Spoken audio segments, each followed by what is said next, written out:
ચિધેનામ અવેનામ ભયનામ દ્વિગા. આમ નજીક જાવ, થોડું નજીક જવાનું.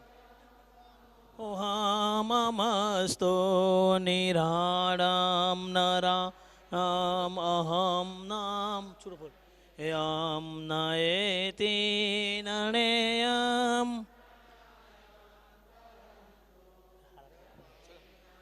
જપાયમ કયાનામ અયમ મનાતિમ.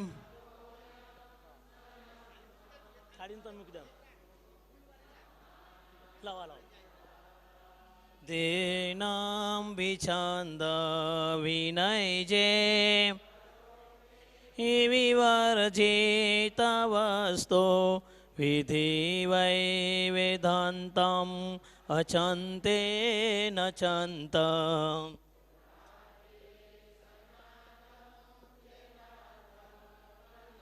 તો અગાધામ બહોધામ. કેટલા હાર છે? નમામી. ઓ શ્રીમદ કરુણા સાગર મહારાજ કૈવલ ધામ કી જય. શ્રી અવિચળદાસજી. ગુરુ બ્રહ્મા ગુરુ વિષ્ણુ ગુરુદેવો ઈશ્વર ગુરુ પરબ્રહ્મ તસ્મૈ શ્રી ધ્યાનમૂલમ તે પૂજામૂલમ ગુરુપદમ મંત્રમૂલમ ગુરુવાક્યમ મોક્ષમૂલમ ગુરુ કૃપા. શ્રીમદ કરુણા સાગર કૈવલ ધામ કી. શ્રી અવિચળદાસજી મહારાજ કી. સત કેવલ સાહેબ સત. ગ્રંથ શિબિરની આગામી તારીખ આગામી ગ્રંથ શિબિરની ઈચ્છા છે 5 દિવસ રાખવાની.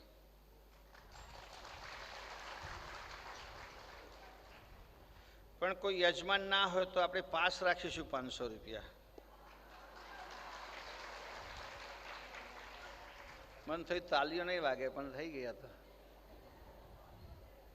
યજમાન છે જ. જાન્યુઆરી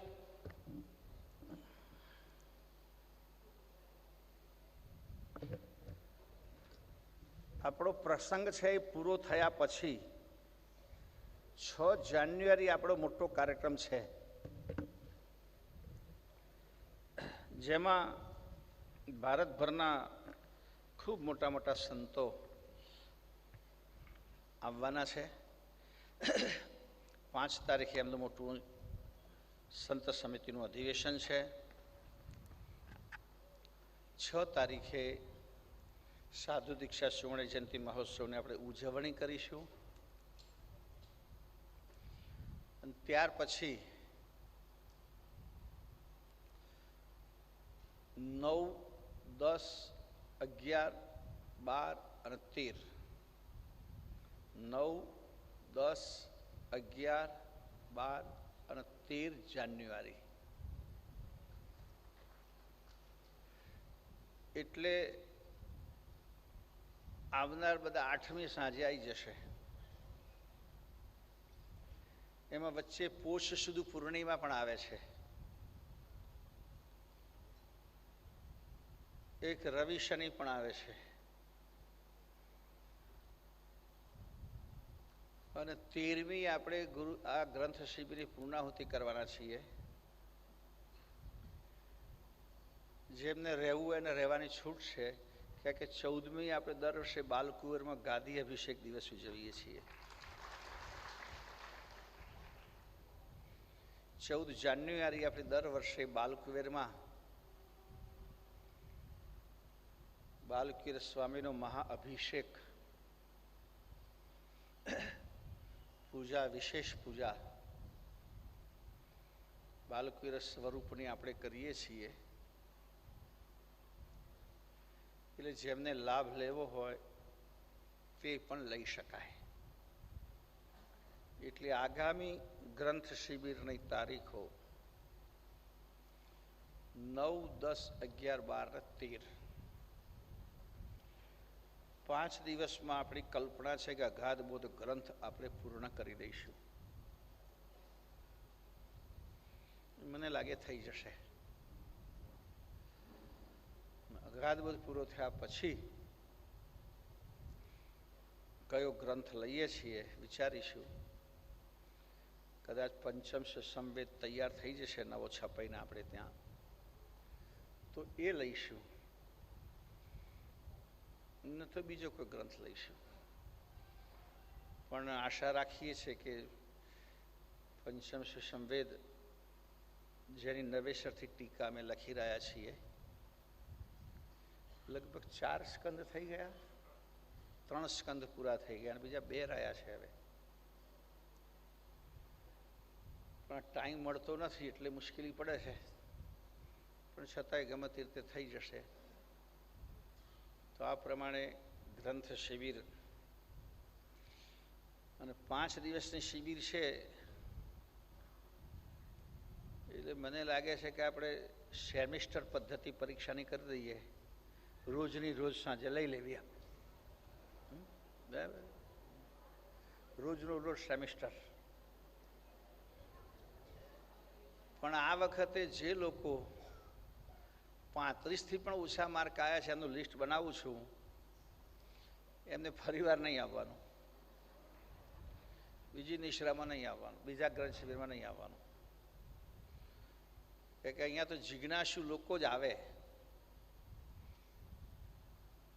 એક ચિત્તે આપણે પરમોની વાણીને બરાબર સાંભળીએ એવા લક્ષ્યથી જ અહીં આવવાનું. નહીં તો આરામથી ઘેર સાંભળવાનો. અત્યારે લાઈવ નેટ ઉપર કેટલા સાંભળે છે ઘેર, પ્રદેશમાં કેટલા લોકો સાંભળે છે. અને આ તો આપણી વેબસાઇટ પર જશો તમે, સત્કેવલ.in, એમાં યુટ્યુબ લિંક કરેલું છે, એના પર ક્લિક કરશો એટલે તમે બધી ગ્રંથ શિબિરમાં તમારી જે ઈચ્છા હોય તમે સાંભળી શકશો. અને હજારો લોકો આનો લાભ લે છે. જે વડીલોને ના આવડતો ઘરમાં છોકરાને કહી દેવાનું, છોકરા કરી આપે. એક આવું નાનું રમકડું લઈ આપે તો બેઠા બેઠા તમારે જોવાય. અને હવે તો બધાના ઘરમાં નેટ તો થઈ ગયું. પહેલાં અમારા બધા મોવાસાને બધાથી આવે, અમારા ખલાસી ભાઈ બહેનો, એમના ઘરમાં નેટ હતો, પણ હવે તો બધાના ઘરમાં નેટ થઈ ગઈ. એ જાતે જાતે મેં ફસાય એવી નેટ. એમ પેલામાં તો માછલી ફસાય, આમાં આપણે જાતે ફસાઈએ. એટલે ફસાવામાંથી મુક્ત થવા માટેની વસ્તુ મૂકેલી છે આવી. એનો ઉપયોગ તમે ગ્રંથ શિબિરમાં, બીજા આપણા કાર્યક્રમોમાં, બીજા ઉત્સવો જોવામાં, બધું જ આપણી વેબસાઇટ પર મૂકેલું છે. અને ખૂબ લોકો જોવે છે. અમે જોઈએ છીએ કે આપણા યુટ્યુબમાં અને આપણી વેબસાઇટના વિઝિટર્સ ખૂબ મોટી સંખ્યામાં લોકો આપણી વેબસાઇટને વિઝિટ કરે છે અને જોવે પણ છે અને કોમેન્ટ મોકલે પણ છે. તો તમે પણ એનો ઘેર બેઠા ઉપયોગ કરી શકો. અને આ કથા વારંવાર સાંભળશો તો બહુ જ લાભ થશે. આપણું મન નિરંતર પરમગુરુ સાથે રહેશે, પરમગુરુમાં જ રહેશે. પરમગુરુ સાથે જોડી રાખવાના ઉપાય, પરમગુરુની સેવા પૂજા, પરમગુરુના નિયમો આપેલા અને પરમગુરુના ગ્રંથો. આના સામા તમે જેટલા ઓતપ્રોત રહેશો એટલો પરમગુરુ સાથેનો આપણો યોગ બનશે. નહીં તો જેમ પેલા મોટે ભાગે રેલવે લાઈનો પર લખતા હોય છે, સાવધાની હટી અને દુર્ઘટના ઘટી. એટલે સહેજ પણ આપણું ધ્યાન બીજે ગયું એટલે સમજવાનું કે આપણે પરમ ગુરુને ભૂલી ગયા અને પાછા જીવ દશામાં લપટાઈ ગયા. એટલે જેટલા આમાં ઓતપ્રોત રહો, આટલું બધું સાધન અત્યારે તો વિજ્ઞાનનો ઉપયોગ આપણે આપણા લાભ માટે કરી શકીએ. કરવો એટલા માટે જ વસ્તુ છે આ. અને આ વિજ્ઞાનનો સારામાં સારો લાભ આપણે આપણા આત્મકલ્યાણ માટે લઈએ. અને ગ્રંથ શિબિરોની મહેનત એટલા માટે જ થાય છે કે ભવિષ્યમાં પણ તમે ને હું કોઈએ ના હોઈએ એવું તો બનવાનું ગમે ત્યારે બાકીના લોકો જે હશે એ પણ આનો લાભ લેશે. પરમગુરુ ગ્રંથો લખી ગયા તો આપણે એનો લાભ લઈએ છીએ. એમાં એના પણ લાભ અનેક જીવોને મળતો રહે એ દ્રષ્ટિથી જ આ મહેનત કરવામાં આવે છે. અને ઘણા બધા ભક્તો કહેતા હોય છે મને કે અમે એકલા ગ્રંથ લઈને બેસીએ ત્યારે આટલી વૃત્તિ સ્થિર થતી નથી, કે આટલો વિનોદ આવતો નથી, આનંદ આવતો નથી. કે વિનોદ અને આનંદ સાથે જો આપણે આ બધું કામ કરીએ ને તો એની સાથે મન જોડાય. પછી જોકો ખાતા ખાતા સાંભળીએ કે વાંચીએ તો એ આપણા હૃદય સુધી ના પહોંચે. આ બધું હૃદયસ્થ થાય. એટલે હું મારી રીતે કંઈક થોડી વાતો અંદર લાવતો હોઉં છું એટલા માટે જ. ઘણા માણસો ગાંડા થાય તો શું કરવું પડે, એને વ્યવસ્થિત શોર્ટ આપવો પડે. શોર્ટ આપેલો પાછું એમ કંઈક મારે તમને શોર્ટ આપવા પડતા હોય. તમે શોર્ટ પાછા ઝીલી પણ લો છો, એ પણ તમારા સુધી પહોંચે પણ છે. તો ચાલો સ્તુતિ શરૂ કરીશું. મંગલાચરણ. ઓમ પ્રથમ પ્રણામ ધામ જીનો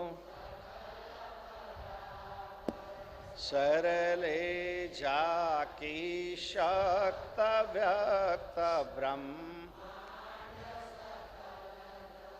જય જય કૈવલ સર્વ કીર્તારન અખિલા નંદય વિનાશ વિલાસિક લોક ચતુર્દશ દ્વંદ્વ ભંદ ફન વિવિધ ભાત્ય ગુણ ગ્રંથ વૃંદ વિધિ અગણિત ઇન્દ કટાક્ષ પાક્ષ વસુતમ પદ પરમા અલંગ સલંગ એકતાસ આશકો હંસ નિવાસન ધામ ધણી તુમ નમો નમો નિર્વાણ પ્રાણપતિ તે બિનો ધન્ય પુરુષ પલક મેં આન્ય ધામ પતિ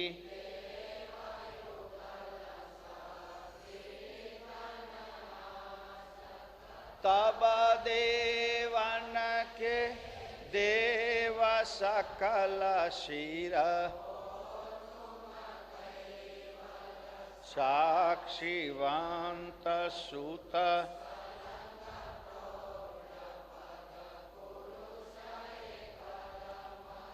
જય કરુણામય કાંત આંત મધ્ય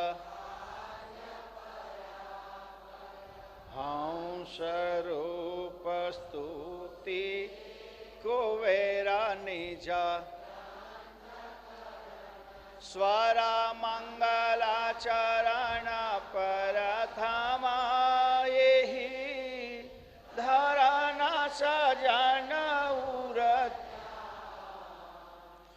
અબગ્રંથન પ્રાર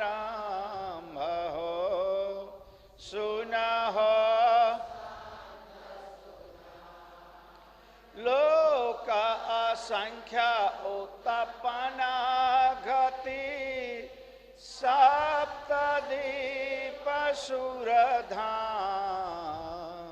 સહસબા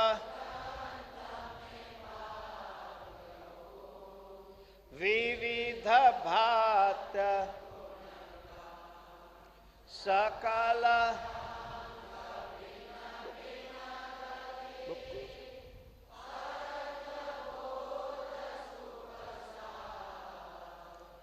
કહે કુબેર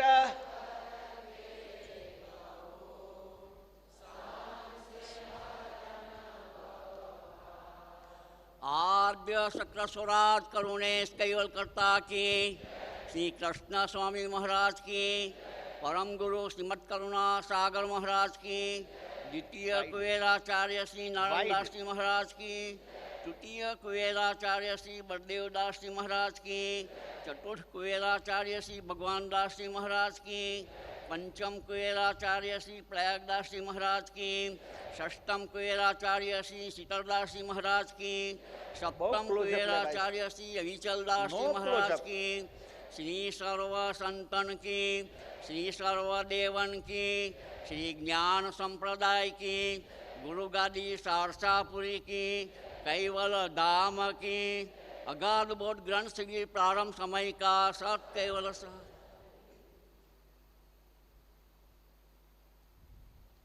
સત્કેવલ સાહેબ સત્કેવલ સાહેબ કૈવલમ ચિદેનમ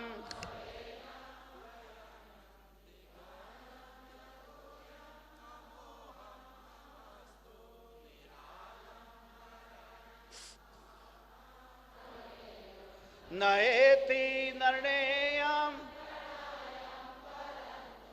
જપેનમ क्लोजअप दे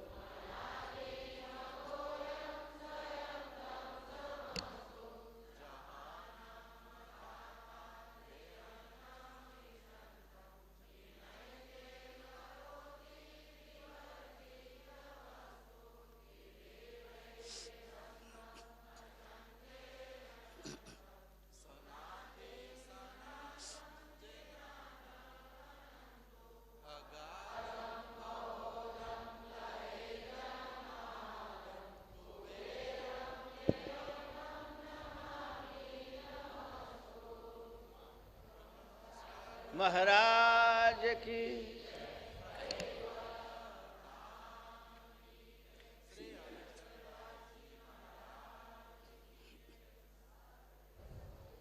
આટલો પીસ કટ કરજો. તમે બહુ જ ક્લોઝઅપ લો છો. ગઈકાલનું તમને કહ્યું છે કે કોઈનો ફેસ મને દેખાવો ના જોઈએ. પહેલા દિવસે મેં કહ્યું છે, ખબર નહીં પડતી તમને. આ બધું મારે કાઢવું પડશે અને બધા પૈસા હું કાપી લઈશ. ગઈકાલે તમને સૂચના કરી છે કે ક્લોઝઅપ નહીં લેવાનું. મને અહીં બધું દેખાય છે. વારંવાર તમને લોકોને કહેવાનું ખબર નહીં પડતી. હું જોઉં છું વિડીયો, ત્યાર પછી તમારું પેમેન્ટ કરીશ. મેં પહેલા દિવસે તમને સૂચના કરી છે.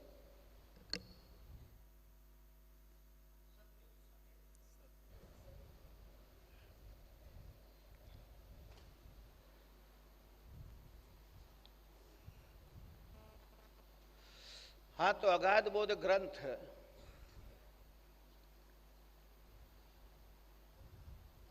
એનું અંગ ચાલે છે આપણે 76 હે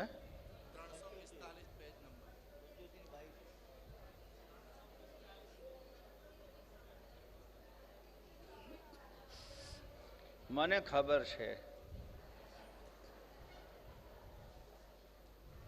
2400 મેં કરી છે એટલી મને ખબર છે. હે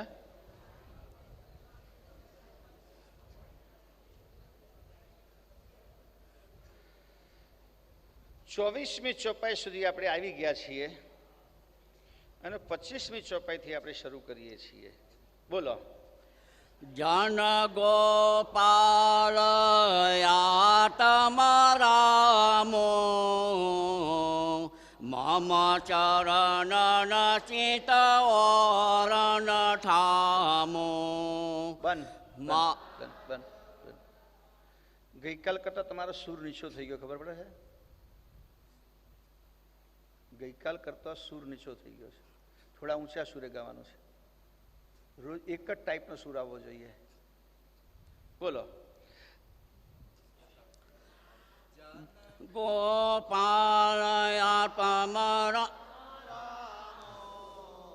મમ ચરણ ચિતવરણ ઠામો માધવદાસ યસ મમ ચરણા જીનકી રહેન કહન ગહરણા અમૃત રામ વરુ ભવદાસા બાલકૃષ્ણ જન પ્રેમ પ્રકાશા જન કલ્યાણ મુરારહિ દાસા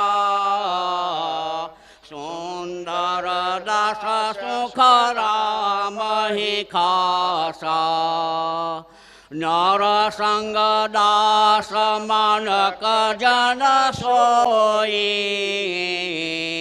બંસીદાસ સંતોક સમોઈ દેવાદાસ વિષ્ણુ અનુપ્રાગ અગરદાસ હરિ કૃષ્ણ સમાગ. હા,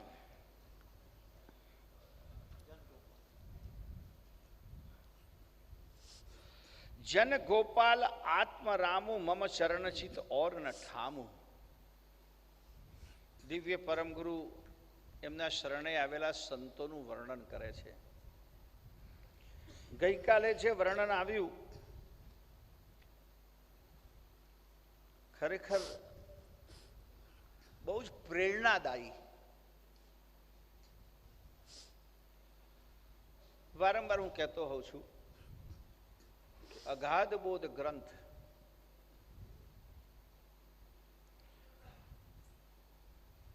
એક પ્રેરણાનો સ્ત્રોત છે. પ્રેરણાની સરિતા છે, જેમાંથી દરેક કક્ષાના દરેક લોકોને એક પ્રેરણા મળે છે કે મારે પરમ ગુરુની ભક્તિ કેવી રીતે કરવી, પરમ ગુરુને પ્રસન્ન કઈ રીતે કરવા, અથવા ભક્ત તરીકેની, સંત તરીકેની, સેવક તરીકેની, દાસ તરીકેની પાત્રતા મારે પ્રાપ્ત કરવી હોય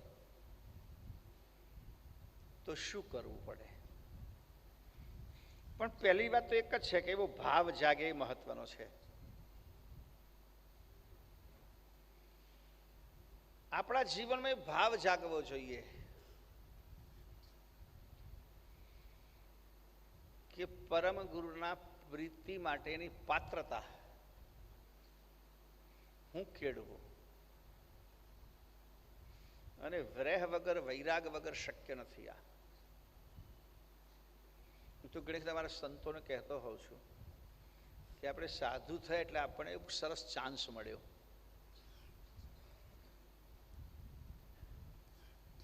કેટલો સરસ ચાન્સ. શુદ્ધ ગુજરાતી ભાષામાં કહું તો આગળ બેઠો ઉલાર નહીં અને પાછળ બેઠો ધરાર નહીં. એવું જીવન અમારું છે. મતલબ કે કોઈ પણ પ્રકારની ચિંતા નહીં. તમારા માથે તો કેટલી બધી ચિંતાઓ. બાળક જન્મે ત્યાંથી મા બાપને ચિંતા શરૂ થાય. જન્મે એટલે તરત મા બાપ બોલતું ક્યારે થશે, બોલતું ક્યારે થશે, પછી પાછું ચાલતું ક્યારે થશે, ચાલતું ક્યારે થશે, પછી મોટું ક્યારે થશે, મોટું ક્યારે થશે, પછી નોકરી ક્યારે લાવશે, કેટલી ચિંતા, ક્યાં ભણાવવું, કેવું ભણાવવું, સમાજના આટલા બધા આવી સ્થિતિમાં કેવી રીતે ઘર ચલાવવું, કેવી રીતે સમાજ ચલાવવો, સમાજ સાથે રહેવું.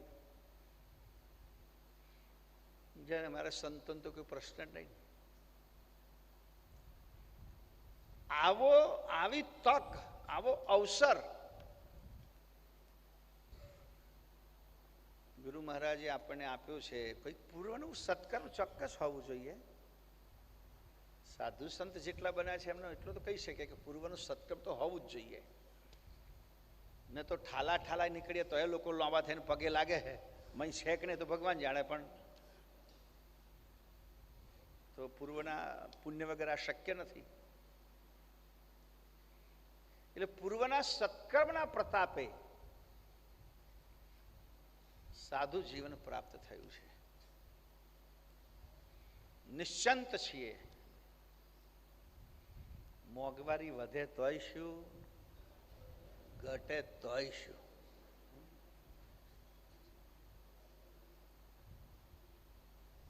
ભક્તો ગમે એટલાના મોંઘા ટમાટા હશે તો પણ અમે જઈએ એટલે બિચારા ગમે ત્યાંથી લાવીને ખવડાવે. બોલો, કોઈ ચિંતા ખરી?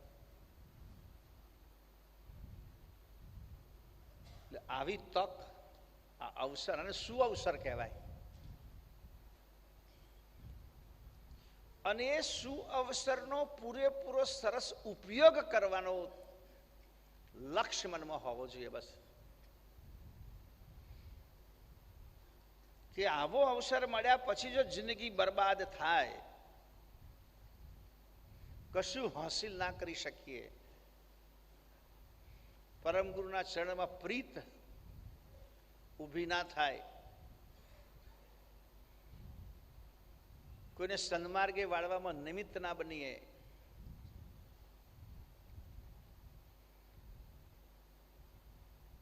તો આ સદભાગ્ય ને આપણે દુર્ભાગ્યમાં પલટાવ્યું કહેવાય.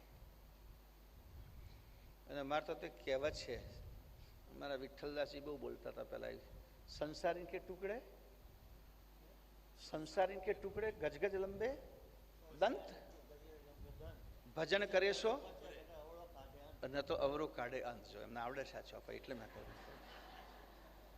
સંસાર ઇનકે ટુકડે. ટુકડા એટલે રોટલો નહીં કે ટુકડો. ટુકડો રોટલો, સૌરાષ્ટ્રમાં ટુકડો રોટલો કહેવાય, રાઈટ? ટુકડો તો હરી ઢુકડો એવું કહેવાય છે. હે? હા, કોઈને આપો ટુકડો તો હરી ઢુકડો. ટુકડો એટલે રોટલો. સંસારીન કે ટુકડે ગજગજ લંબે દંત. આ તમારા બધાનો રોટલો ખાઈએ છીએ અમે, એ રોટલો આટલા લાંબા લાંબા દોંત વાળો રોટલો છે એમ કે છે. ગજગજ લંબે દંત. ભજન કરે તો ઉગરે. એ રોટલો ખાધા પછી જો બચવું હોય તો ભજન કરવું પડે. ગુરુ મહારાજની પ્રાર્થના, સ્તુતિ, ઉપાસના કરવી પડે, ને તો અવળો કાઢે અંત, ને તો ન પચે. અને પચે ના એટલે અંદર પછી સૂળ પેદા કરે, હોજરી આંતરડા બધા ચીરાઈ જાય. એટલે સંસાર ઇનકે ટુકડે ગજગજ લંબે દંત, ભજન કરે સો ઉગરે, ને તો કાઢી નાખે અંત. તો આ બધા સંતોના જીવન ચરિત્રને પઠન કરવાનો મતલબ આપણને પ્રેરણા મળે છે.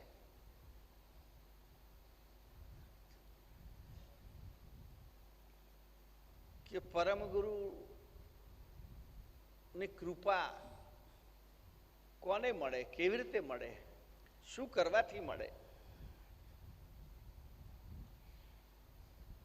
આ બધા સંતોના જીવન ચરિત્ર પરથી કેવા કેવા સંતોની વાતો કરી. જુઓ ને, કોઈકને આરતી પ્રિય છે, હે બસ આરતી સવાર સાંજ ગુરુ મહારાજની સેવામાં રત, કોઈ છડી લઈને ઊભો છે, કોઈ કારભારું કરે છે, વહીવટ કરે છે, આવક જાવકનો હિસાબ રાખે છે, કોઈ રસોઈ કરે છે, રસોઈ કરીને સંતોને જમાડે છે. કોઈ તો એવા એવા શક્તિશાળી છે, જેમ ગુરુજી આજે વર્ણન કર્યું તેમ કઠોર હૃદયના મનુષ્યો, નિર્દયી મનુષ્યોને પણ પરમ ગુરુનું જ્ઞાન આપીને નીતિના રસ્તે ચાલતા કર્યા. કેટલા ગિરિવાસી અને વનવાસી સુધી પહોંચ્યા અને એમની સાથે મિત્રતા કરી અને પરમ ગુરુના શરણમાં લાવ્યા. જુગલદાસ માટે આ કહ્યું છે, એક પણ બેનું કામ કર્યું. અને એ બધા પર પરમ ગુરુ પ્રસન્ન થયા છે. ભક્તોની પણ વાત આવે છે, વચ્ચે તમારી શું છે? કેવા કેવા ભક્તોએ કેવું કેવું પરમ ગુરુનું ભજન કર્યું. એટલે અગાધબોધ ગ્રંથ હું વધુમાં વધુ 3 ગ્રંથ ઉપર જ, પહેલા કોઈ ચોપાઈ લઈને કથા કરતો હોઉં તો 3 ગ્રંથો પર મારી વધારે રુચિ રહે. એક વિશ્વબોધ ચોસરા, કે આપણે બધાને પોસરા રાખે એવો કોઈ ગ્રંથ હોય તો વિશ્વબોધ ચોસરા. બીજો નાનદાસી મહારાજશ્રીનો બનાવેલો સિદ્ધાંત બાવની. ખૂબ ભક્તિ, ખૂબ જ્ઞાન અને વૈરાગ. નાનદાસી મહારાજશ્રીએ 52 અંગમાં બધા ગ્રંથોનો સાર ભેગો કર્યો છે. પરમ ગુરુના રચેલા બધા ગ્રંથોને ભેગા, કોઈ વિષય બાકી નથી. શાસ્ત્રોનું વર્ણન આવે, વેદોનું વર્ણન આવે, 12 મહાવાક્યનું વર્ણન આવે, તત્વ પંચીકરણનું વર્ણન આવે, ભક્તિનો ઉપદેશ આવે, ને ગુરુનું વર્ણન આવે, ને પરમ ગુરુનું આવે. કૈવલ કરતાની વાત શરૂ ત્યાંથી કરી છે. કક્કા કૈવલ એક અખંડા 14 ઠસરસ પિંડ બ્રહ્માંડા, શરૂઆત ત્યાંથી જ કરી છે. પહેલું જંગ આ છે કનું, કક્કા કૈવલ એક અખંડા. એટલે હું એ ગ્રંથને વધારે પસંદ કરું. એના પર મેં 3 વખત ગ્રંથ શિબિર કરી. સિદ્ધાંત ભાવની ગ્રંથ ઉપર મેં 3 વખત. એમાં અમર દાડામાં તો એક અધૂરી રીતે હજુ અધૂરી છે, પછી ચાન્સ છોડ્યો નહીં પૂરું કરવાનો. કદાચ આ ફરી અમર દાડામાં જવાના છીએ, 50 વર્ષ નિમિત્તે મેળ પડી જાય તો પડી જાય. ત્રીજા ગ્રંથને હું સ્થાન આપું છું અગાધબોધ. હું તો ઘણા બધા લોકોને કહું છું, આપણે તો ઘણા બધા માણસો ગ્રહ પ્રવેશ કરે, નૂતન ગ્રહ પ્રવેશ, તો વાસ્તુ શું છે? કે ભાઈ તમે ઘરમાં પ્રવેશ કરો તો ત્યાં કેટલીક મંત્ર,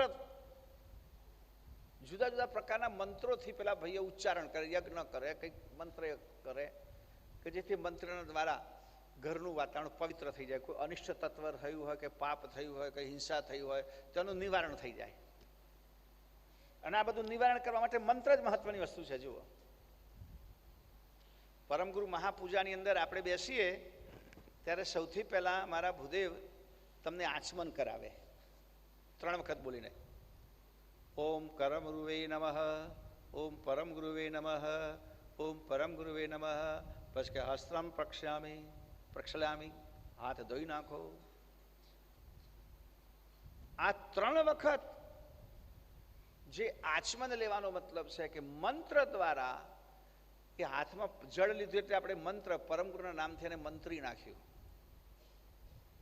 અને મંત્રેલું જળ આપણે આપણા શરીરમાં જવા દીધું એટલે આપણા શરીરના જે કોઈ વિકારો છે, કામ, ક્રોધ, લોભ, મોહ અથવા વૈચારિક જે અપવિત્રતા છે, એ શાંત પડી જાય. પછી આપણે પૂજા શરૂ કરીએ.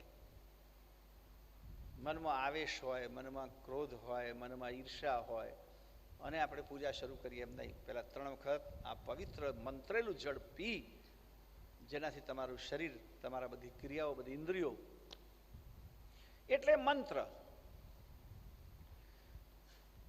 તો પરમ ગુરુની ચોપાઈ મંત્ર છે. આજે તમને એક પ્રશ્ન પૂછ્યો હતો, તો બહુ જગ્યાએ શરૂ થઈ ગયું. ઘણા બધા ભક્તો આને મારી વાતને સ્વીકારીને કે ગ્રહ પ્રવેશ વખતે બીજું કંઈ નહીં, આપણા બધા ભક્તો આવે અને ગ્રંથનું પારાયણ કરે.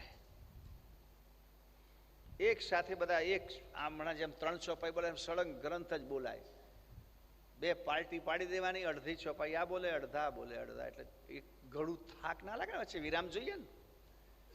અને એ ગ્રંથ પારાયણમાં હું મોટા ભાગના લોકોને કહેતો હોઉં છું કે જે અત્યારે જેની કથા ચાલે છે જંબુ દ્વીપ પ્રાગટ્ય, તેનું જ પારાયણ કરો.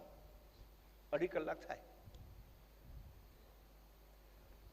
જંબુદ્વીપનું આ પ્રાગટ્ય જેની અત્યારે આપણે કથા ચાલે છે એનું અખંડ પારાયણ. તમારા ઘરમાં કોઈ પણ પ્રકારની તમને અશાંતિ દેખાતી હોય, એમ લાગે છે કે અશાંતિ જેવું વાતાવરણ છે આપણા ઘરમાં, તમને કઈ મનમાં ડર પેસી ગયો હોય કે છેલ્લો શનિ બહુ દૂર છે પણ આવી ગયો હોય, માનસિક, શારીરિક, આર્થિક, સામાજિક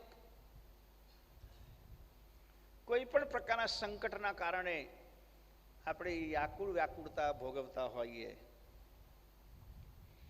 તો તમે તમારા ઘરમાં આ જંબુદ્વીપનું અખંડ પારાયણનું આયોજન રાખજો. આ ચોપાઈનો પાઠ થશે. મેં કહ્યું તેમ એક પ્રકારના શ્રેષ્ઠ મંત્રો છે, એના આંદોલનથી કોઈ પણ પ્રકારનો સૂક્ષ્મ અનિષ્ટ હશે એ નાશ પામશે, ત્યાંથી ખસી જશે, ત્યાં ઊભું નહીં રહે. અને સાથે 3 અષ્ટક અને પરમ ગુરુ ચાલીસા, આટલાનો પાઠ કરશો. આ બધો શાંતિકરણના પાઠ છે. આપણા જીવનમાં શાંતિ પ્રવર્તે, આપણા ઘરમાં શાંતિ પ્રવર્તે એના માટેના પાઠ છે. એટલે હું બધાને આપું છું આ, અને બહુ લોકો આને અપનાવ્યું છે અને ઘણા બધા એમના અનુભવ કહેતા હોય છે. મેં પણ ઘણી વખત આ સ્ટેજ ઉપરથી કેટલા વિદેશના લોકોની કેટલી વાતો કે જેમના ઘરમાં આવી સ્થિતિ, આવી માનસિકતા હતી અને એમણે આ પાઠ કર્યો, એનું આ પરિણામ આવ્યું. એટલે આમાંથી આ વારંવાર આપણને સાંભળવાય મળે, પ્રેરણાય મળે. તમે જુઓ, 18 પુરાણ વ્યાસજીએ બનાવ્યા.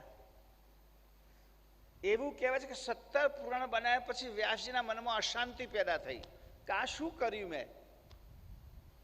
કહેવાય છે કે એટલા બધા ઉદ્વિગ્ન થયા કે આત્મહત્યા કરવા માટે નીકળ્યા. અને ત્યારે વચ્ચે નારદ મુનિ મળ્યા. નારદ મુનિ પૂછે શું થયું? તો કે મેં તો બધી એવી ગડબડ કરી, કોઈ જગ્યાએ શિવને ભગવાન બનાવ્યા, કોઈ જગ્યાએ વિષ્ણુને બનાવ્યા, કોઈ જગ્યાએ કંઈક બનાવ્યા, આ બધા શું થશે કે છે, આમાં કયા હાચા ને કયા ખોટા? હું જ ગૂંચવાઈ ગયો છું, મારી બનાવેલી ઝાડમાં હું જ ફસાઈ ગયો. હવે મને કંઈક શાંતિ થાય એવો ઉપાય?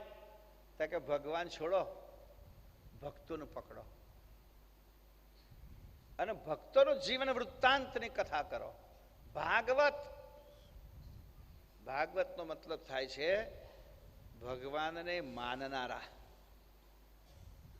એમાં પ્રહલાદનું વર્ણન આવે, ગોપીઓનું વર્ણન આવે, ધ્રુવનું વર્ણન આવે, અલગ અલગ ભક્તોનું વર્ણન આવશે એમાં. એ ભક્તોના જીવન ચરિત્રને સાંભળી અને સમાજને પ્રેરણા મળશે કે મારે કેવું જીવન જીવવું. કે ભગવાનની કથા સાંભળે ને લોકો તો પછી શું કે ખબર? રામની વાત આવે કે રામ કેવા પિતાની આજ્ઞા થઈ તો રાજપાટ છોડીને જંગલમાં જતા રહ્યા. તો પછી આપણે તરત એમ કહીએ કે ભાઈ એ તો ભગવાન કહેવાય, કે આપણા વશની વાત નહીં. લોકો એમનું સાંભળીને આટલું જ કે સીતા આવી હતી, કે તો સીતા હતી, આપણાથી કે સીતા ના થવાય. પણ ભક્તોનું જીવન ચરિત્ર સાંભળ્યા પછી એમને થાય કે ના, આવા ભક્તો હતા તો આપણે પણ આવી ભક્તિ કરી શકીએ.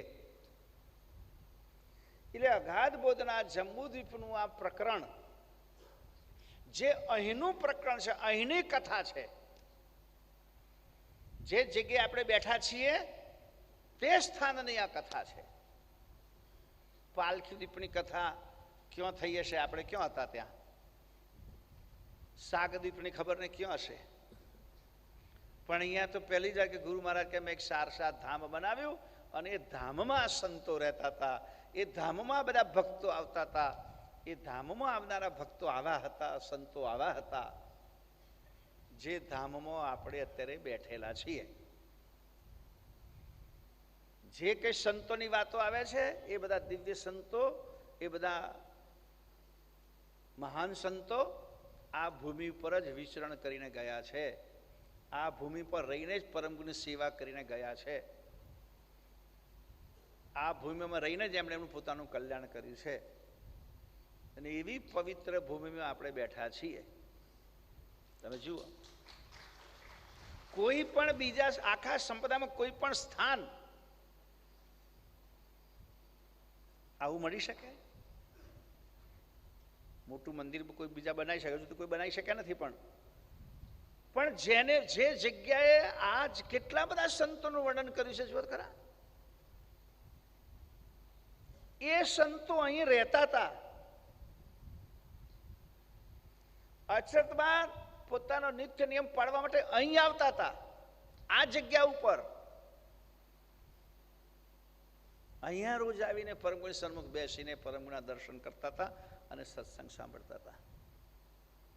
નાનદાજી મહારાજશ્રી અહીં રહીને પરમગુરુની સેવા કરી છે. પેલા બધા ત્યાગી વિતરાગી સંતો અહીં રહીને પરમગુરુનો બધો ભૌતિક વહીવટ વ્યવહાર કર્યો છે.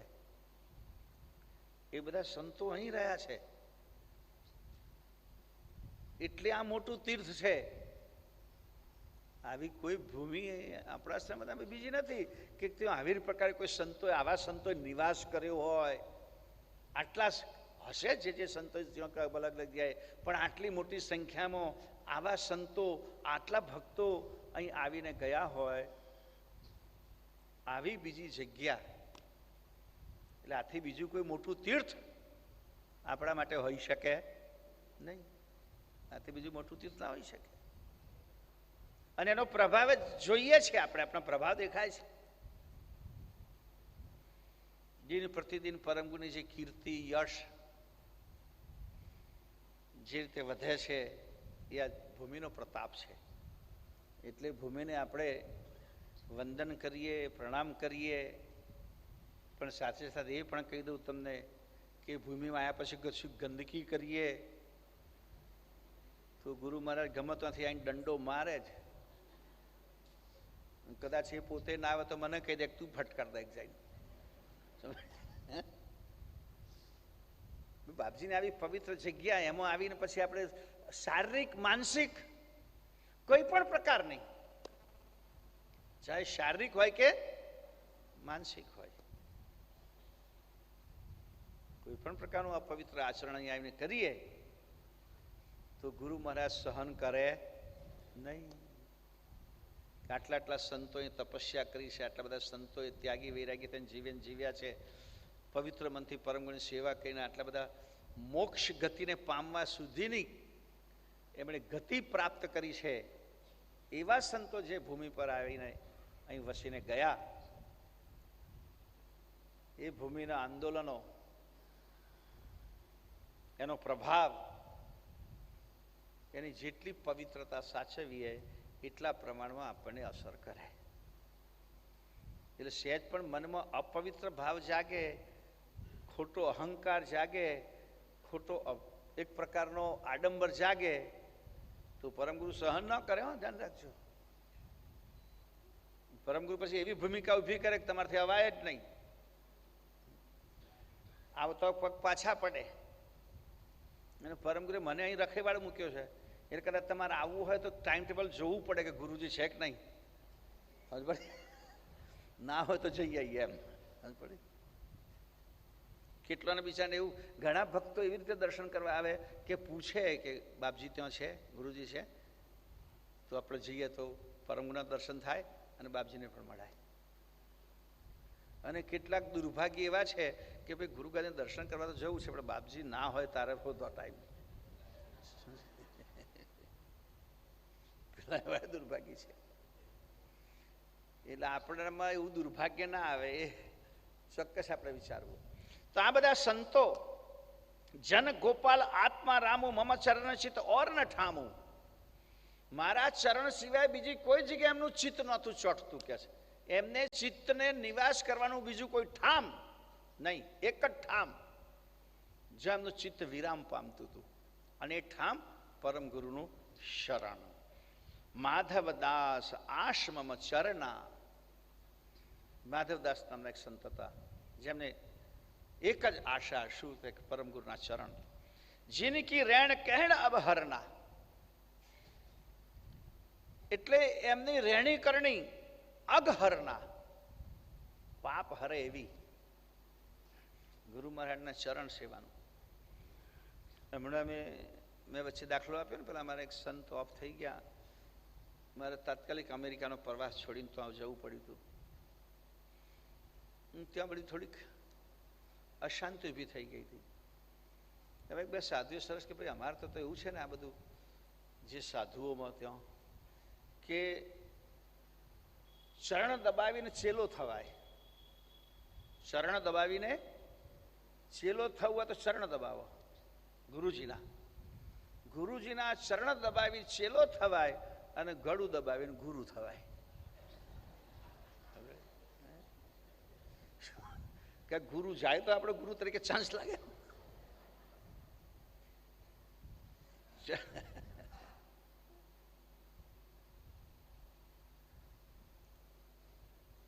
અયોધ્યામાં, હરિદ્વારમાં આ બધી આવી સ્થિતિઓ ઊભી થતી હોય છે. આ તો ચરણ દબાવીને શિષ્ય, બધા શિષ્યોની ગતિ પરમના ચરણમાં જ, બસ બીજે ક્યાંય નહીં. એમની મતિ ત્યાં સ્થિર રહે. અને એવા શિષ્ય જુઓ, આજકાલ ઘણી વખત હું કહેતો હોઉં છું બધાને ગુરુ થવું ગમે, શિષ્ય નથી થવું કોઈને. ગુરુ થવાનું બહુ ગમે. હું તારો ગુરુ, બસ. એટલે પણ તું કોઈનો શિષ્ય થયો છું હજુ સુધી? પછી કદાચ શિષ્ય થાય તો સીધા પરમ ગુરુના શિષ્ય થઈ ગયા, વચ્ચે બીજું કોઈ નહીં. પણ એવી પ્રણાલિકા નથી. પરમ ગુરુ છે, છતાં કૃષ્ણ સ્વામી મહારાજને ગુરુ તરીકે સ્વીકાર્યા, અને સ્વીકાર્યા એટલું નહીં, હર હંમેશ આગળ રાખ્યા. આજે પણ પરમ ગુરુની જય બોલાતા પહેલા આપણે કૃષ્ણ સ્વામી મહારાજની જય બોલાવીએ છીએ.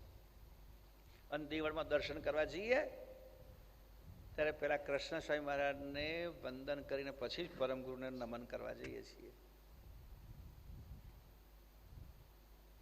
સંધ્યા સમય પહેલા તો પેલી જુદી કૃષ્ણ સ્વામી મહારાજને આગળ બેસીને આપણે આરતી કરતા હતા. હવે ત્યાં અંદર બેસીને ઉપાસના કરીએ, બાકી આરતી તો અહીં થાય જ છે. એટલે કૃષ્ણ સ્વામી મહારાજની જુદી આરતી થાય, ત્યાર પછી પરમ ગુરુની આરતી થાય. કારણ કે ત્યાગી પરંપરા કોઈ ત્યાગી સંત પાસેથી દીક્ષા લીધા વગર શરૂ થતી નથી. અને એ ત્યાગી પરંપરા પ્રમાણે તમે જેને ગુરુ તરીકે સ્વીકાર્યા,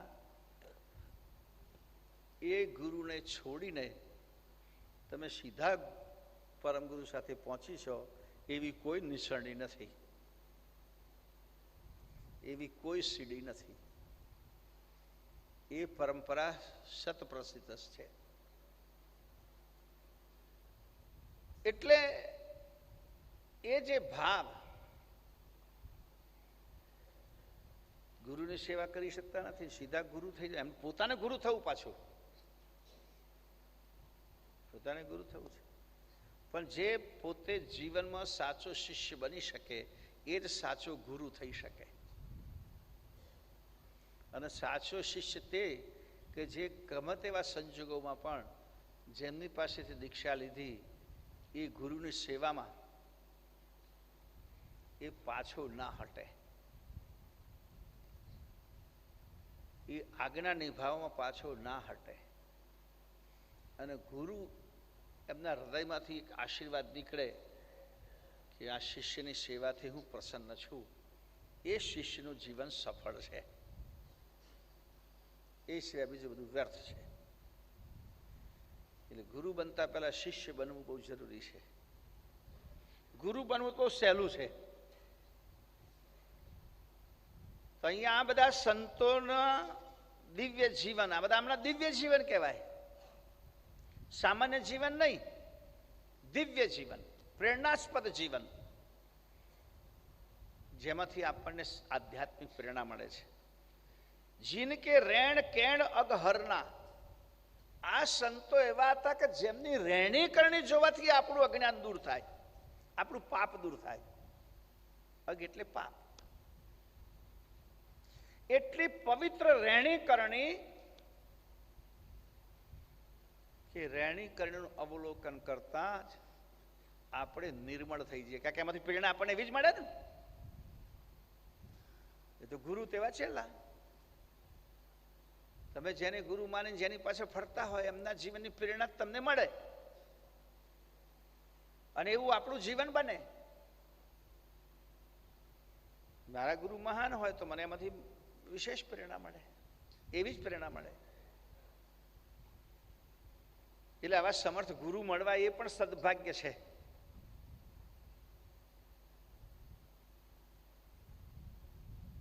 ક્યાં કે બાપજી કે છે સિદ્ધાંત બાવણીમાં, નાનદાજી બાપજી કે છે, દદ્દા દુર્લભ મનુષ્યા દેહી જાનો, અધિક દુર્લભ સદગુરુ કો બહાનો. મનુષ્ય તો દુર્લભ છે, પણ એથી વધુ દુર્લભ સાચા ગુરુ મળે તે છે. મનુષ્ય જીવન તો ઘણા બધાને મળી ગયું છે, પણ બધાને સમર્થ ગુરુ મળી શકતા નથી. એ દયનીય બાબત છે. તો આ સંતોનું આચરણ જોવાથી જ, રહેણી કરણી જોવાથી જ આપણા પાપ નષ્ટ થતા હતા. અમૃત રામ ઓર ભાવદાસા, બાલકૃષ્ણ જન પ્રેમ પ્રકાશા. અમૃતદાસ નામના સાધુ હતા, ભાવદાસ સાધુ હતા, બાલકૃષ્ણ સાધુ હતા.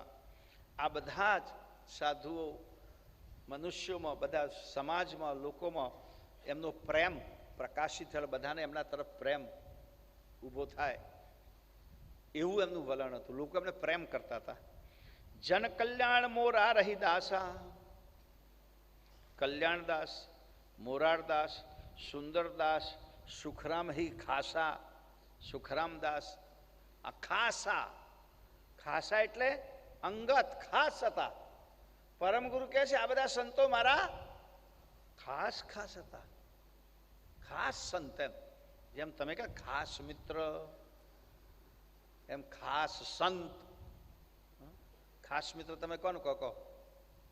લઈ જઈને પાછું આપવાના આવે ને, આ મારો ખાસ મિત્ર. ગમે ત્યારે લઈ જાય પણ કોઈ દાડો પાછું લઈને ના આવે. તે ખાસ મિત્ર કે આપણા દુઃખમાં પણ આપણી પડખે આવીને ઊભો રહે. તો એવા આ પરમ ગુરુ કે મારા અંગત ખાસ શિષ્યો હતા, જે ગુરુજીની સેવામાં હશે ત્યારે ખાસ સેવા, ક્યાં ખાસ અંગત.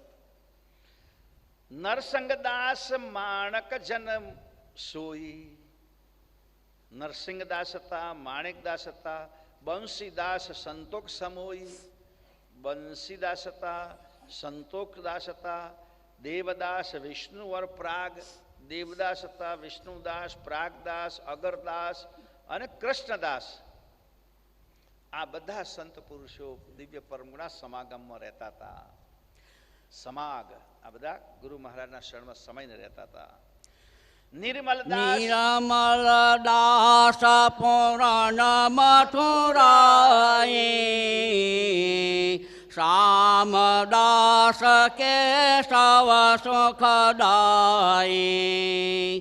નંદ રામ રઘુરામ ખુશાલો, આત્મ રામ દયાળ વિશાલો. પુરાણ દાસ હર ગોવિંદ તેહી,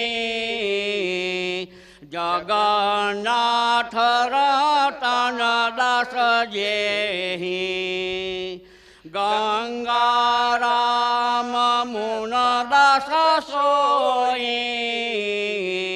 સરજુ દાસ બદ્રી પુનિ ઓઈ. કાલિદાસ જાદવ ત્રિકમહી,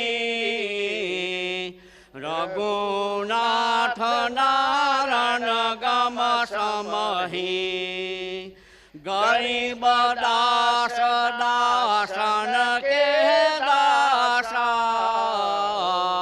પ્રભુ દાસ જેહી દાસ હું લાસા. હવે સ્કેલ બરાબર પકડી રહ્યો લાગે છે ને, ફેર પડે છે, દેખાય છે ને. પહેલી ચોપાઈ ગાઈ અમારામાં ફેર આવ્યો, સ્કેલમાં રહેવું જોઈએ બરાબર. નિર્મળ દાસ પૂરણ મથુરાઈ રામદાસ કેશવ સુખદાઈ. નિર્મળદાસ, પૂરણદાસ, મથુરદાસ, શ્યામદાસ અને કેશવદાસ આ બધા સંતો સુખદાયી હતા. એમના સંગમાં જે કોઈ ભક્તો આવે એમને આનંદ થાય, સુખ થાય. સંત સમાગમ કે સંતો કેવા, તમે સંતના સમાગમમાં આવે એટલે સુખ થાય કે આ સંતોએ આપણને પરમ ગુરુ તરફ વાળ્યા, ગુરુગાદી તરફ વાળ્યા, ધાર્મિક ક્રિયામાં વાળ્યા. એક હું બધાને કહેતો હોઉં છું ઘણી જગ્યાએ કે ભાઈ કોઈ પણ સંત અથવા કોઈ પણ કથાકાર, સંતો જ કથા કરે એવું ને, આ તો બધા કથાકાર બહુ થઈ ગયા છે. સારું છે કે કથા કરવી કે એટલો સંતોનો ઇજારો છે એવું નથી. સંતોનો વિશેષ અભ્યાસ હોય, વિશેષ ફુરસદ હોય એટલે વધારે કરે. બાકી તમે પણ પરમ ગુરુના ગ્રંથોનો અભ્યાસ કરીને બીજાને સમજાવી શકો અને સમજાવવો જ જોઈએ. પણ જે કોઈ ઉપદેશ તરીકે પરમ ગુરુનો દૂત થઈને આવે, આપણે કે આ તો બધું પરમ ગુરુનું સાહિત્ય આપવાનું છે ને. તમે જુઓ, પુરાણની કથા જે લોકો કરતા હોય અથવા સગુણની કે નિર્ગુણની કથા કરતા હોય, એ કથાકાર જે પીઠ ઉપર બેસીને કથા કરે એને વ્યાસપીઠ કહેવાય. તમે નામ સાંભળ્યું છે કદાચ. આ વ્યાસપીઠ શબ્દ એટલા માટે કહેવાય કે એમણે વ્યાસની વાણી આપવાની છે. મોટા ભાગે બધી વ્યાસની જ વાણી રામાયણ સિવાય. રામાયણ એક જ વાલ્મીકની વાણી. બાકી તમામ પુરાણ એ વ્યાસના બનાવેલા. અને મોટે ભાગે પુરાણોની જ કથા થતી હોય. ગરુડ પુરાણ હોય કે ભાગવત પુરાણ હોય કે દેવી પુરાણ હોય, શિવ પુરાણ હોય, ગરુડ પુરાણ હોય, કોઈ પણ પુરાણ. અરે મહાભારત, ગીતા, ગીતા કોની બનાવેલી? હે? કૃષ્ણની. કો હવે, અરે ગીતા જ પાર્ટ ઓફ મહાભારત. ગીતા મહાભારતનો એક પાર્ટ છે. એટલે મહાભારત બનાવેલું વ્યાસે અને એનો એક પાર્ટ એ ગીતા. અર્જુન, ભીમ, શ્રી કૃષ્ણ એ બધા મહાભારતના પાત્રો છે. અને મહાભારતની કથા બનાવનાર વ્યાસ, એટલે એ વાણી પણ વ્યાસની જ છે. પણ કૃષ્ણના મોઢે ઉચ્ચારાઈ. ભીષ્મ પિતા જે બોલ્યા છે એ બોલ્યા ભીષ્મ પિતા દેખાય, પણ એ ભીષ્મ પિતાના મોઢામાં જે શબ્દો મૂક્યા એ કોના? વ્યાસના. અરે તમે બધા છે ને બહુ ટૂંકી બુદ્ધિના લોકો છો. કિતને આદમી થઈ યાદ રાખો કોણ બોલ્યું તું એમ. પણ એ શબ્દો કોના? જે લેખક છે, બરાબર, જેને સ્ટ્રીપ લખી છે એના શબ્દો છે. પણ આપણે પેલો જે બોલ્યો તો એ યાદ રહે ખાલી. બાકી સંવાદ લેખક ના લખે ને. અમારા છોકરો વાતમાં પાઠશાળામાં જતો છોકરો બોલે કે ખબર ને કેવું 5 કિલો કા હાથ ને એવું કંઈક, હાથ પડેગા ને એવું કંઈક બોલે છે ને બધા. અચ્છા 2.5 કિલો કા, 2.5 કિલો કા હાથ. મેં બોલે આ કઈથી લઈ આવ્યો આ બધું? કે કોઈ પિક્ચરમાં આવે છે.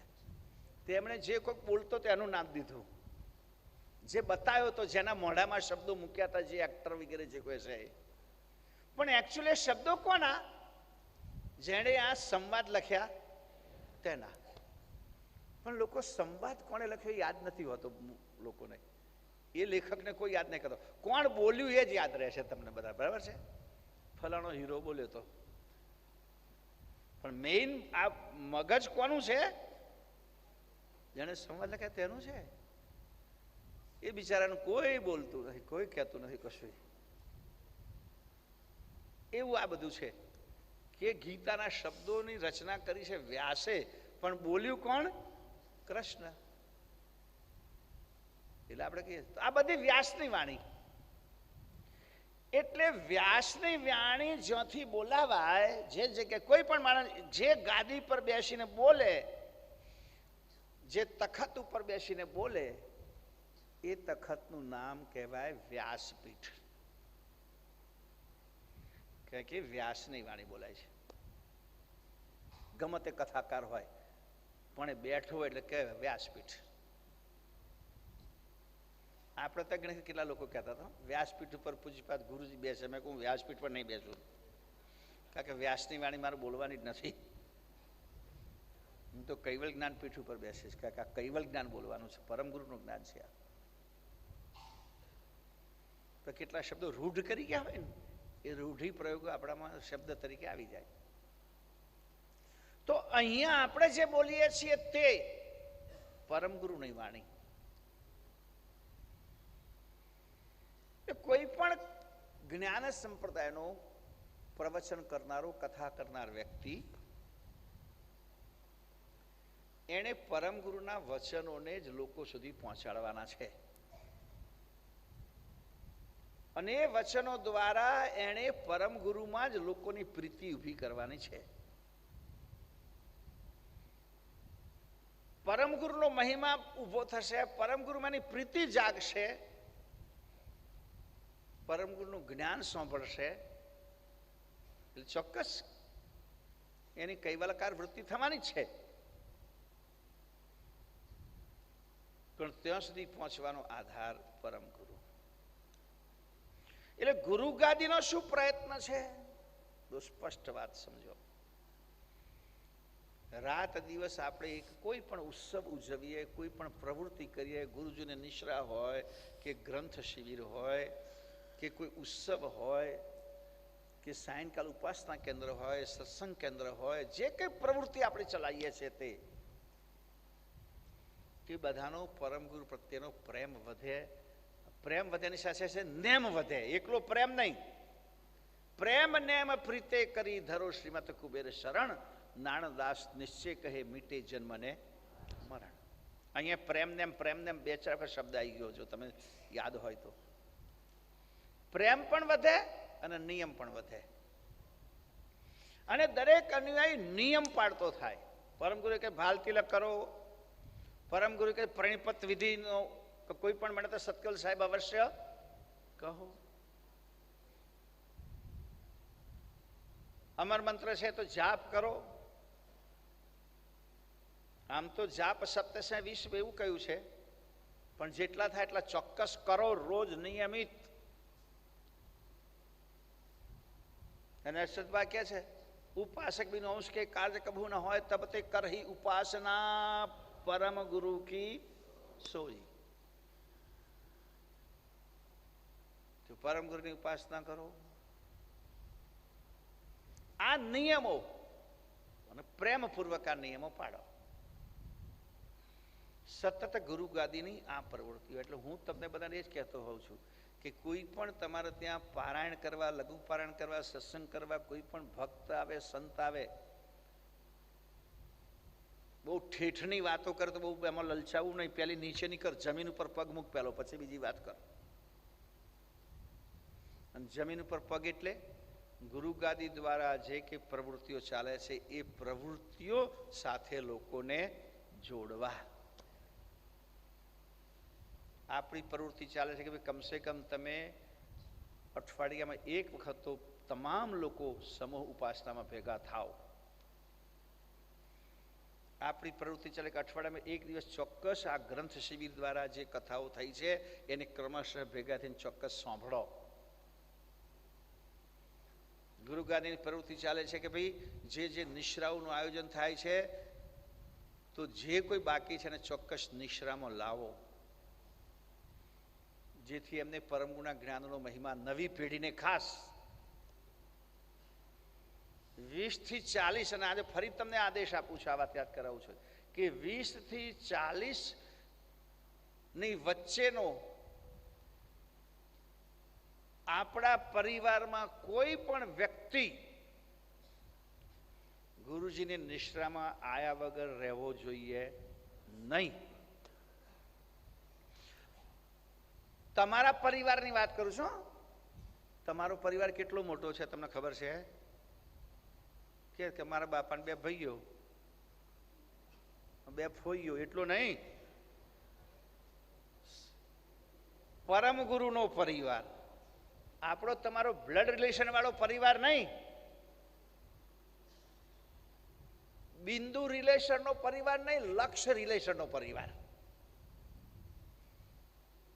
જેમણે જેમણે પરમગુણનો લક્ષ્ય લીધો છે આપણે બધા એક પરિવારના થયા. એટલે આપણા પરિવારમાં યાની કોઈ પણ અનુયાયી જેટલા છે ને કોઈ દરેકના ઘરમાં 20 થી 40 વચ્ચેને તો કોઈ પણ ગુરુજીની નિશ્રા એક પણ ન કરી હોય એને તો આપણે કોઈ પણ રીતે સમજાઈને ચોક્કસ અહીં લાવવો જ જોઈએ. અહીં લાવ્યાનું પરિણામ કેવું આવે છે તમે જોયું હશે, કદાચ તમે જ એના સાક્ષી હશો. કેટલાક તો ઘણા એવા છે કે અમે અનુયાયી તો હતા પરંપરાગત, પણ આટલું બધું ખબર નહોતી, આટલી બધી સેવા નહોતા કરતા, પણ નિશ્રામાં આવ્યા પછી કંઈક અમારું મગજ ચમક્યું. તો આપણી આ પ્રવૃત્તિ છે. એટલે કોઈ પણ વ્યક્તિ કે નિશ્રાઓ આપણા વર્ષમાં 1-2 તો થતી જ હોય. પરમગુરુની પ્રવૃત્તિ સાથે જોડવાનું કામ પહેલું આપણું કરવાનું છે. એટલે કોઈ પણ પ્રવચનકાર તમારે ત્યાં આવે, કોઈ કથાકાર આવે તો એ ના યાદ કરતો આપણે યાદ કરવું, ભાઈ આ જરા આ કાર્યક્રમ વિશે કોને બધાને, આ ન કે તો પછી ચોકડી જ મારી દેવી કે ભાઈ આ કશા કામનો નહીં આપણા માટે.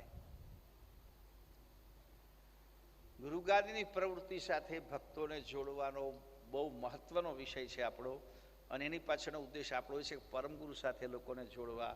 અને પરમગુરુ સાથે એટલા માટે જોડીએ કે પરમગુરુ અમને કૈવલની સાથે જોડે.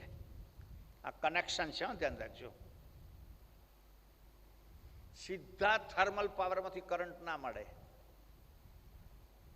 ડિવિઝન હોય. ડિવિઝનમાંથી તમારી ગામની ડીપીમાં આવે અને ડીપીમાંથી પછી તમારા ઘેર કનેક્શન આવે, બરાબર છે.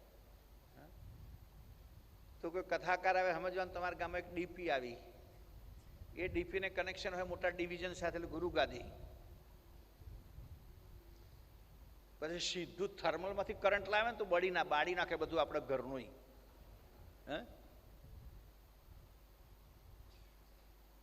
એટલે સિસ્ટમ. તો આ બધા સંતોએ કેવું કર્યું છે એમના જીવનમાંથી આપણને ચોક્કસ આ બધી વાતો લાગે. ગઈકાલે જે કેટલીક વાતો કરી, ક્યાં ક્યાં ગયા અને કઈ રીતે પરમગુણનો લક્ષ્ય આપ્યો, બધાને પરમગુણા શરણમાં લાવ્યા. આજે પરમગુણા શરણમાં લાવવા માટે પ્રાથમિકતા ગુરુગાદીમાં લાવવા, જેથી કારણ કે નિયમ પ્રમાણેની નિયમિત રીતની ક્રિયાઓ હવે કોઈ કરાવતા નથી. બાકી ફરનાર તો ઘણા છે સાધુ વેશે, પણ મેં કહ્યું તેમ ઊન ઉતારવા આવે ભાઈ. હું તો કહું છું બધા મારા દરેકને સંતોને પણ કે તમે કોઈ પણ ભક્તને ત્યાં જાઓ તો માત્ર ઉભા મળવા આવ્યા એવો વ્યવહાર આપણે કરવાનો હોય નહીં. સગા કંઈક ગયા હોય તો ભાઈ મળવા ગયા, વાત બરોબર છે. આપણે ક્યાં કોઈને મળવા જવાનું? આપણે તો પહેલી વસ્તુ તો કોઈ કાર્યક્રમ સિવાય સંતોને કોઈને તો જવાનું જ ના હોય.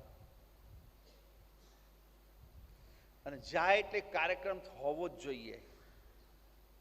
સાયંકાલ સમય છે તો ત્યાં બેસીને ઉપાસના બધાની વચ્ચે કરવાની જ હોય. આજુબાજુને કહેવાનું જ હોય કે હું આવું છું, બધા ભક્તો આવે, સાંજે ઉપાસના કરીશું. તો ઉપાસનાનો સંસ્કાર પડે. રાત રહેવાના હોય તો અગાઉથી કહી દેવાનું કે ભાઈ તમારે સત્સંગનું આયોજન કરવાનું જ. 5, 25, 50 લોકો આવે અને અગાઉથી તમે કામ વગર તો જવાનું હોય જ નહીં. અગાઉથી નક્કી જ કરેલું હોય. 5-25 લોકો ભેગા થાય, જેટલા થાય એટલા, એમને શુદ્ધ પરમગુણા વચનો સંભળાવે. શુદ્ધ વચનો, આગળ કહ્યું કે મારા શુદ્ધ વચનો લોકોને સંભળાવે. તો પરમગુણા શુદ્ધ વચનો નેમ અને પ્રેમના એ સંભળાવે, અને સાથે સાથે ગુરુગાદીનો સંદેશો આપે કે આ કાર્યક્રમ છે, તમે આવજો. અને આપણે બધાને કહીએ છીએ કે ભાઈ જે કાર્યક્રમમાં જે લોકો આવે એની પાછું ક્રાઇટેરિયા નક્કી કરેલો છે કે ગ્રંથ શિબિરમાં આવો તો ગ્રંથ સાથે લઈને જ આવવાનું. ધ્યાનથી ગ્રંથમાં તમારી વૃત્તિ ચોટે એટલે વાંચી શકો, બોલી શકો, બેસી શકો, એ સ્થિતિમાં ગ્રંથ શિબિરમાં આવવાનું. ગુરુજીની નિષ્ઠામાં આવો તો 5 દિવસ પૂરેપૂરા રહેવાનું છે. અને ઉંમર આટલા વર્ષથી આટલા વર્ષ સુધીના લોકોને જ. હા, અમે સશક્ત લોકો હોય તો રિટાયર લોકોને પણ લઈએ છીએ, એવું નથી. એકદમ જળતંત્ર નથી રાખ્યું. આપણે 58, 60, 65 વર્ષની ઉંમરના પણ એ કાર્યકર્તાના વિવેક ઉપર આપણે છોડ્યું છે કે કાર્યકર્તાને કહે કે ભાઈ હા તમે જઈ શકશો, વાંધો નથી, તો આપણે એમને પણ એલાવ કરીએ છીએ. કે ગુરુજીની નિષ્ઠા એક ક્લાસ વર્ગ છે. એમાં સબ્જેક્ટ વાઇઝ 5-4 દિવસના 4 અલગ અલગ વિષય ઉપર, એક વિષય પર આખો દિવસ ચિંતન ચાલે છે આપણું. એક જ વિષય, જેમ પહેલા દિવસે તો જ્ઞાન સંપ્રદાયનો ઇતિહાસ અને પરંપરા, એટલે આખો દિવસ આપણો એના પર જ ચાલે. અને સાથે એ પણ કહી દઉં કે આવતી જે આપણી ગુરુજીની નિષ્ઠા છે એમાં અમે જે લોકો લઘુ પારાયણ કરવા જતા હોય કે જે લોકો કથાકાર છે બધાને પણ બોલાયા છે. એટલે જે કોઈ પારાયણ કરવા જતા હોય, કથા કરતા હોય, સત્સંગ કરતા હોય, એવા તમામ લોકોને આપણે આવનારી ગુરુજીની નિષ્ઠા 6 થી 11 એમાં બોલાવ્યા છે. કે એમને મારા બધી ગાઈડલાઈન આપતી છે કે તમે જ્યાં જાઓ તો યુનિફોર્માલિટી સંદેશ આપો, એક સરખો મેસેજ આપો, અને બધાનામાં બસ 2 જ વસ્તુ વધે એના માટેનો પ્રયત્ન કરો. જે વારંવાર આ ગ્રંથમાં આપણે શબ્દ સાંભળ્યો છે, પ્રેમ અને નેમ. પ્રેમ નેમ પ્રીતે કરી ધરો શ્રીમત કુબેર શરણ, એના ઉપર જ તમે જોર આપો. અને પ્રેમ શું છે અને નિયમ શું છે એ સમજાવો.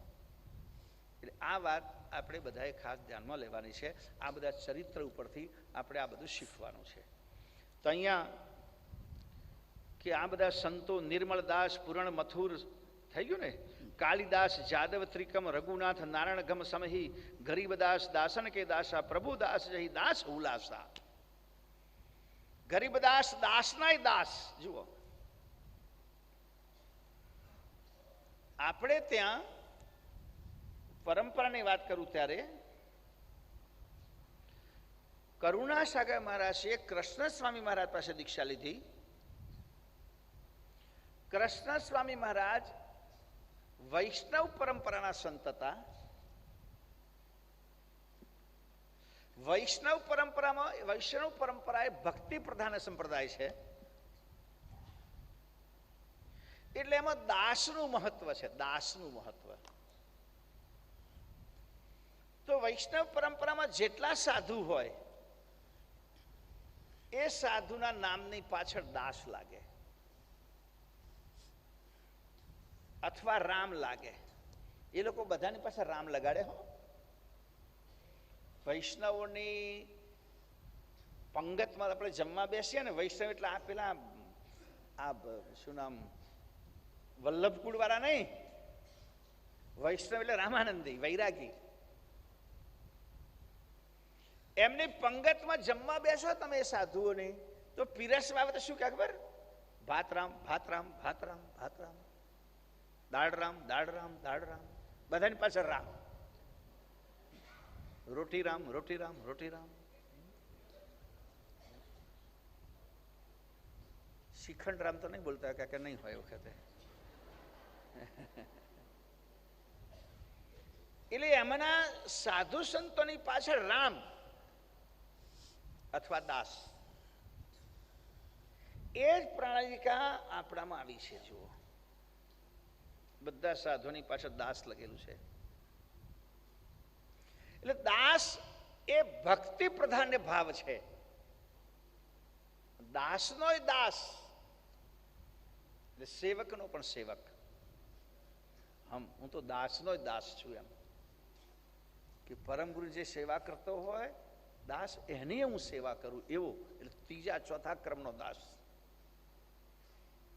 હવે દાસ ભાવ ના હોય તો દાસ શોના? સમજી લો. સંન્યાસીઓમાં આનંદ શબ્દ આવે, અખંડ આનંદ, બ્રહ્માનંદ, કે માને સચ્ચિદાનંદ. બ્રહ્મ સિદ્ધાંતમાં આનંદ આનંદ, કારણ કે બધું બ્રહ્મ સ્વરૂપ છે, બધું ભ્રાંતિ સ્વરૂપ છે, સુખ નથી ને દુઃખ નથી, તો શું થાય કે આનંદમાં રહો. એ સંન્યાસી પરંપરા થઈ. એટલે એમાં બ્રહ્મ સિદ્ધાંતનો વિષય, એમાં ભક્તિ માર્ગ ઓછો, એટલે બધા આનંદ. હા, એમના 10 ભાગ પાડેલા છે, એટલે 10 નામી કયા? ગીરી, પૂરી, ભારતી, સાગર. એટલે આદ્ય શંકરાચાર્ય ભાગ પડે. જે ગીરી વિસ્તારમાં જે સંન્યાસીઓ જાય એમને કહ્યું તમારે ગીરી વિસ્તારમાં એમનું ગીરી નામ પાડે. જે શહેરોમાં રહે એમનું નામ પૂરી, કે તમારે નગરમાં રહેવું. જે લોકો વિદ્યાદાનનો સંન્યાસીઓ જે ભણાવવાનું કામ કે એની નામ પાછળ સરસ્વતી હોય, જેમ જૈન્દ્ર સરસ્વતી, દયાનંદ સરસ્વતી, સાંભળ્યું છે આવું નામ. જે તીર્થોમાં રહેતા એમનું નામ તીર્થ હોય, સ્વામી રામ તીર્થ, એમના નામ એ રીતે પડ્યા. આપણે તો દાસ, દાજ દાસ. એટલે અહીં કે દાસન કે દાસા. દાસ એટલે સેવા. નથી કહેતા અમારી જે ભાષા હોય છે ને, અમારા સંતોની ભાષા, તમે સંતોના સમૂહમાં રહો ને તો ખબર પડે કે એકબીજા સંત સાથે સંત વાત કરતો, હું આવ્યો, હું ગયો, તો એવું ના કે દાસ આયા થા આપકે પાસ, એ દાસ આયા થા એમ કે. આપણે દાસ કો એસા નહીં કહા એમ કે તમે આવું કહ્યું તું ને મને, એમ મને કહ્યું તો એમ ના કે. ગુરુજી કહે વિવેક બુદ્ધિ છે, વિવેક ભાષા છે. જુઓ, दास की लायक कोई सेवा हो तो बोलना, मैं आपका दास हूं. આ દાસ વિનમ્ર ભાવ છે, સેવા ભાવનું પ્રતીક છે. એટલે અહીંયા બધા સાધુ કેવા છે? દાસ. એટલે સેવા પ્રધાન ગુણ હોય તો જ દાસ કહેવાય. પહેલા દાસ દાસીએ શું કામ હતું? દાસ રાજાઓ પાસે દાસ દાસીઓ રહેતા હતા ને, શું થાય કે સેવા કરવાનું કામ. રાણીની સેવા કરવા માટે દાસી હોય, રાજાની સેવા કરવા માટે દાસ હોય. આ બાજુ બીજા એક સંપ્રદાયની તમને વાત કરું, નાથ સંપ્રદાય. તો નાથ સંપ્રદાયમાં યોગ શબ્દ છે, યોગી. એટલે એમના દરેક સાધુની પાછળ યોગી જ લાગે. પછી યોગ ના કરે, રાજકારણ કરે તોય પણ યોગી લાગે. આદિત્યનાથ યોગી.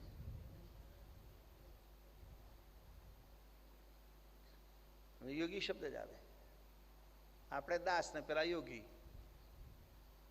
એમાં બધા ઘણા બધા સાધુ. અમારે તો રાકેશ દાસ, રાકેશ નાથ યોગી. નાથ પાછું નાથ હોય, એ નાથ સંપ્રદાય. એટલે એવા બધા નાથ. એમાં કોઈને નાથ ના હોય. નાથ એટલે જીવન સંયમી ના હોય, બધા નાથ વગર ના કહેવાય. તો બધાના નામે આગળ નાથ લગાવી દીધું અને પાછળ યોગી લાગે. આપણે દાસ લાગે, પણ આપણે તો દાસાતનપણું છોડવાનું ના હોય. એટલે અલગ અલગ જે પરંપરાની વાત મેં તમને કરી, આપણી પરંપરા આવી છે ભક્તિ પરંપરા. અને ભક્તિ પરંપરામાં આચાર પરંપરાનું મહત્વ. આચાર, આચાર એટલે આચરણ. સંન્યાસીઓ નાયા ધોયા વગેરે ખાઈ શકે, જમી શકે. એમને આચરણનું મહત્વ જ નથી. કેમ? કે બધું ભ્રમરૂપ છે. જ્યારે આપણે તો શિખા સૂત્ર રાખવાનું, એટલે સૂત્ર હોય, જનોઈ હોય, એટલે ભાઈ બાથરૂમ ગયા તો નાહવું પડે, હાથ હાથે ધોવા પડે, પૂર્ણ સ્નાન કરવું પડે, કપડાં પલાળવા પડે. આ બધી આચાર પરંપરા વૈષ્ણવી પરંપરામાં મહત્વની છે. અમારા ગુરુજી નેમી મહારાજ તો એટલી બધી જબરજસ્ત આચાર પરંપરા અમને બધાને શીખવાડી. અમે થોડી થોડી છૂટી મૂકી, કારણ કે હવે આજના સમયમાં થોડુંક છોડવું પડે. નહીં તો હાથ ટ્રેનમાં જતા હતા તો એ માટી અહીંથી બાંધી લઈને જવાનું, એટલે હાથ 6 વખત ધોવાનો, એટલે 6 વખત ધોવાનો જ. પણ એ બધું બહાર બેસીને ધોતા હતા, એટલે અત્યારે તો વોશ બેસિંગ પૂરું થઈ જાય. રોજ પેલાને બોલાવવો પડે, કાઢ ભાઈ મેં ભરાઈ ગયું. અને ક્યાંય નળ, માટીથી નળ મોજ્યા વગર પાણી નહીં ભરવાનું. અને મારી જિંદગીનો તો પહેલો દાખલો તો એ થયો કે બાપજીને મેં લગભગ 24 કલાક તરસ્યા રાખેલા, આપણી મૂર્ખામીના લીધે. અહીંથી પાણી ભરીને જતા હતા અને મને પકડાયું વળી પાછું ચડવામાં. કોઈ દર પહેલી વાર ટ્રેનમાં ચડે એવું ખબર નહીં કે આવા ધક્કા વાગે છે, અને કોઈનો ધક્કો વાગ્યો અને પડીને ફૂટી ગયું. અને આપણે એટલા બધા પાછા પ્રમાણિક કે કહ્યું પણ નહીં, બેસી ગયા આમ કરીને. દેખા જાય કે જ્યારે શોધશે તારે શું કમ કહેવું. પછી ગોધરા પાસ થયા પછી બાપજી કહે પાણી લાવો છો, તે પેલા બધા હોદમ હોદ કરે પાછા, તોય પણ આપણે બોલીએ નહીં. વાગતું વાગતું કાં આવશે તારે જોઈશું. એટલે આમ હોદે છે તો હું આમ ફરીને બેસી રહ્યો. ગુનો કરેલો કઈ રીતે, મુશ્કેલ તો કરીને કહેવાય. એવી હિંમત નહીં એટલી બધી કે ભાઈ મેં મારાથી આવું થયું એમ. પછી યાદ આવ્યું બાલુબેન, અરે ભગત તમને આપ્યું તો પેલું કઈ ગયું? હા એ તો ફૂટી ગયું. બોલતા નથી, મેં ક્યાં હોદ હોદ કરીએ છીએ એમ. મેં કોઈ ધક્કો વાગી ગયો ને ફૂટી ગયો. ગુરુજી કે કઈ વાંધો નહીં. બાપજી અમે બધા થોડું થોડું ખાધું, પણ ગુરુજી કાકા ખાય તો પાણી પીવું પડે ને. કાકા અહીંથી જે લઈ ગયેલા ઢેબરા બેબરા કે મારે નથી ખાવું, તમે 2 છોકરા ત્રણ ખાઈ લાવો. 3 જણા તમે બીજા, ઈશ્વરદાસ સાધુ હતા, હું હતો ને બાલુભાઈ હતા. આટલો બધો આચાર વિચાર. એ વખતે આ બોટલો નથી મળતી, એટલે આવી પરંપરા છે આપણી. તો સાધુ ગરીબ દાસ દાસન કે દાસા, પ્રભુ દાસ જહી દાસ હુલાસા. પ્રભુદાસ તો એવા દાસ હતા કે બસ ઉલ્લાસ, હંમેશ આનંદમાં રહે. કયો આનંદ? સરસ ખાવા પીવાનું મળે છે, કોઈ વાંધો નહીં, એવો આનંદ નહીં. ગુરુ મહારાજના દર્શન થાય, ગુરુ મહારાજની સેવા મળે, ગુરુ મહારાજનો સત્સંગ મળે, જ્ઞાન મળે, એનો આનંદ. પ્રસન્ન ચિત્તે રહેતા હતા એવા